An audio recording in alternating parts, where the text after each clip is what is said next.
This video is brought to you by Dr. Kristen R. Bromley's Guitar Method Book Series and Online Music Academy.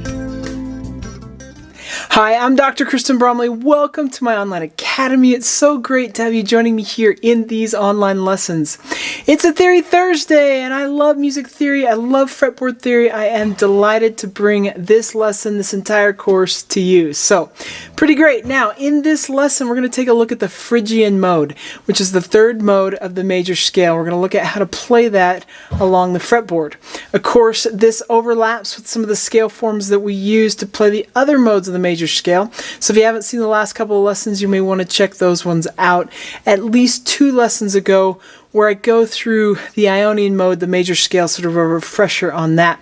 You could also check out the early lessons on really a deep dive into the fretboard through the major scale. All those overlap because the Phrygian mode comes out of the major scale. So let's look though specifically here at the Phrygian mode. Now with the Phrygian mode, this is the third mode of the major scale, meaning that if we start on the third step of the major scale and play from step 3 to step 3, we're going to get the Phrygian mode. By comparison, we have with the Phrygian mode a root, a flatted 2, a flatted 3, a natural 4, a natural 5, a flatted 6, and a flatted 7th.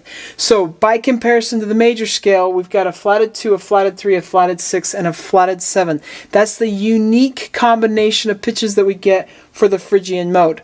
If we were to look at that in the key of C, for example, we know that in the key of C major, we have no sharps or flats. Now with the Phrygian mode, we would then have a D flat, an E flat, an A flat, and a B flat. So those pitches would be flatted if we were playing C Phrygian. So the scale system. Of course, we're going to start out over here.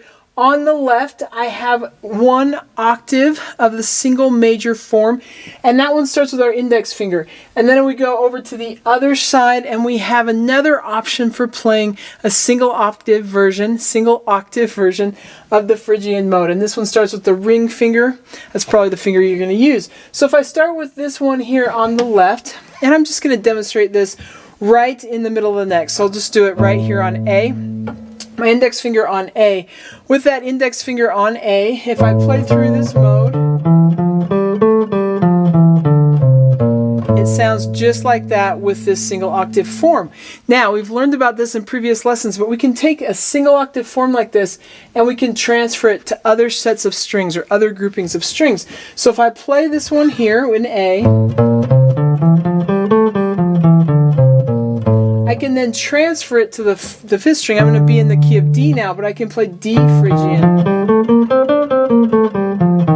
Of course, as I'm demonstrating these in one key, you could play these at any fret along the guitar neck for the different keys. But I've got it off the 5th string. I can take it another one and play it off of the 4th string.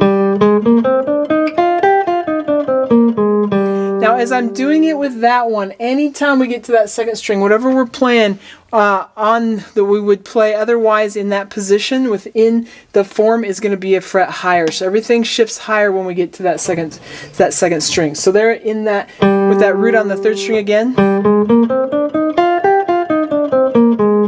And I can go up one more and put my index finger there on the 5th fret of the 3rd string. There. Of course, we've got partial versions that we could use as we continue up. So if I continued up to the 6th fret for F, I would have just a little piece there, or on that top string, just a little piece there. So we move these from one string to the next, and we can do that with the alternate form as well. So the one over here on the right side with that root on the low 6th string, and if I put that at the A, it's at the 5th fret, I got my ring finger on the A at the 5th fret, and I can play that scale right there. I can take it up to another string set, so I got my ring finger on the D. I can take it a string higher, so I got my ring finger on the G. With these, we remember that when we're getting higher, we also go 1 fret higher, so I don't have to do the shift with that one. I can just play it. And then you get little partials as we continue up.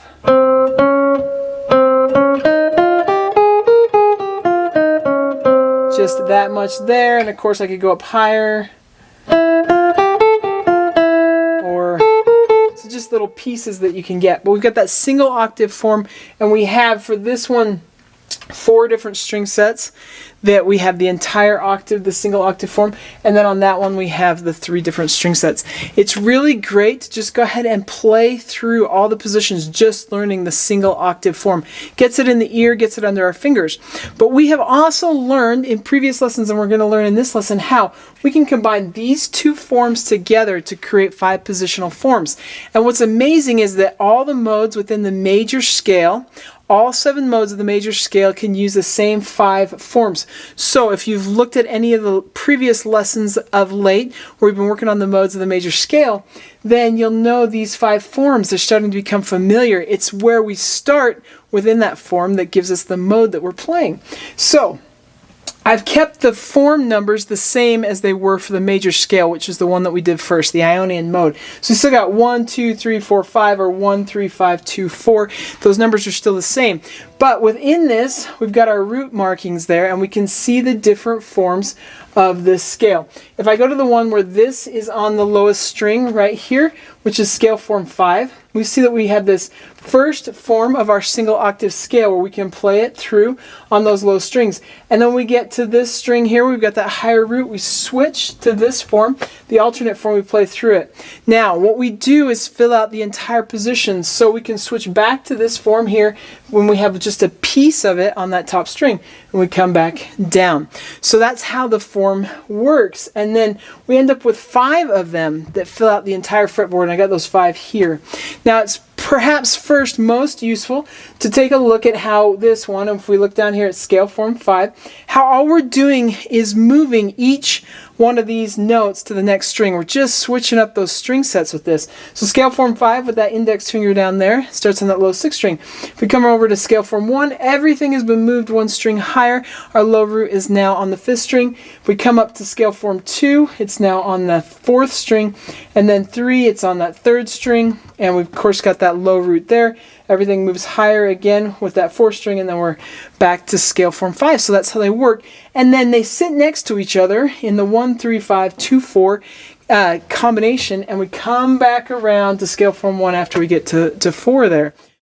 Okay, so with that understanding of how this works, I'm going to go ahead and demonstrate these. So let's look first just at each one of these forms and how they shift higher. So if I start with form 5, because it may be the easiest one to sort of visualize the Phrygian mode within, I'm going to do these in B Phrygian because that overlaps with A Dorian that we did in the last lesson and G Ionian that we did in the lesson before that. So I'm going to stick my index finger here at the B note that's at the 7th fret of the 6th string, and if I play through B Phrygian using this form, we would have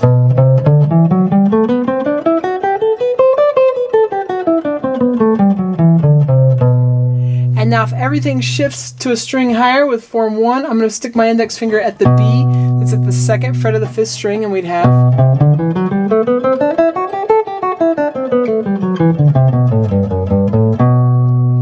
and then if everything shifts 1 string higher, we go here. I'm going to stick my index finger for the B that is at the 7th fret.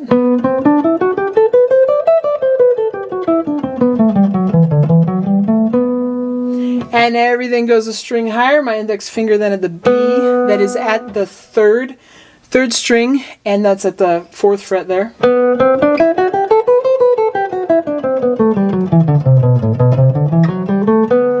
We could start on the lower root that would have my ring finger at the 7th fret on that low B, but since we're looking at how these are shifting, I'm just going to go ahead and do that this way. And then if we go 1 string higher, I got my B that's at the 12th fret.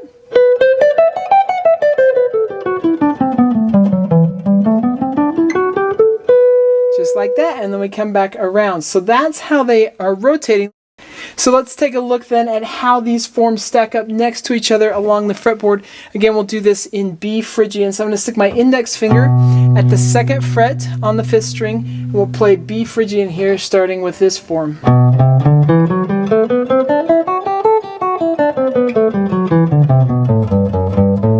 Just like that. And then where my ring finger was will be where my index finger goes. It's that 3rd string, 4th fret, and we've got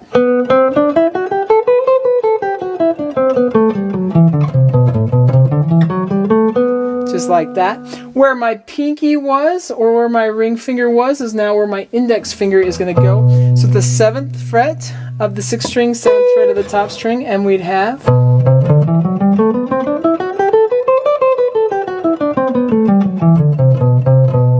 Put a little extra note there, but we've got that one there at the 7th fret, and then where the ring finger was on the 4th string is where my index finger is going to go next, which is at the 7th fret of that 4th string, and we'd have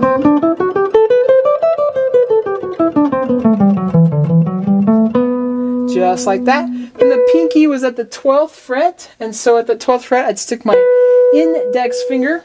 Of course, we're going to also have the low B there at the 12th or 14th fret of the 5th string. But I'm going to start off with it at my index finger, with my index finger there, and we've got...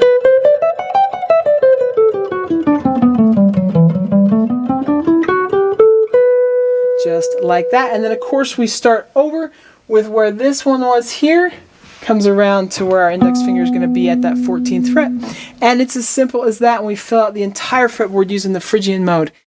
Now, in some of the previous lessons, we've looked at the arpeggio as well, the arpeggio that overlaps with the scale, which is a really great thing to do. The arpeggio for this particular scale has the root, the flat 3, the 5, and the flat 7, which is the same arpeggio that we use for the Dorian scale, which we did in the last lesson. So I'm not going to cover that arpeggio again, but you can check it out there. Plus, a lot of times we don't necessarily associate just a plain old minor 7th sound with the Phrygian mode. We want these alterations. We get this flat 2, flat 6. So I don't necessarily work that arpeggio with this particular scale. Because of that, if I'm going to be improvising with the Phrygian mode, it's going to be sort of a Spanish influenced type of piece where I want sort of a Spanish sound, and I'm really going to be emphasizing that flat 6 and flat 2 besides it having a flat 3 and a flat 7. Okay, awesome. Hopefully you're enjoying learning these modes. It's really great as a technical thing. It also helps us with improvisation and just getting these sounds in our ears, whether we're going to be reading music that uses them, getting those sounds under our fingers, getting those notes under our fingers, or if we're going to be using them to improvise, or write melodies. So these are great things to learn. In the next lesson, we're going to work on the Lydian mode, which also comes out of the major scale, 4th step of that major scale. So that'll be super fun. We got jazz lessons on Mondays. On Saturdays, we're learning to improvise in the pop, rock, and blues styles right now. There's over 1,000 lessons already on the channel. Of course, there's the method books. I've got a new theory and technique book that will be out very soon, and it goes over this sort of thing and much, much, much more. So there's method books to help you, lots of lessons, lots of ways to get help with playing the guitar. Keep having fun, take care, and we'll see you again. If you found this video helpful, please hit the like button and subscribe to the channel. For more in-depth lessons and to progress through a free guitar course, check out my Guitar 101 series on YouTube and my guitar method books, which all come with access to hours of in-depth video lessons. You can find more information about me and my products at KristenBromley.com. Take care.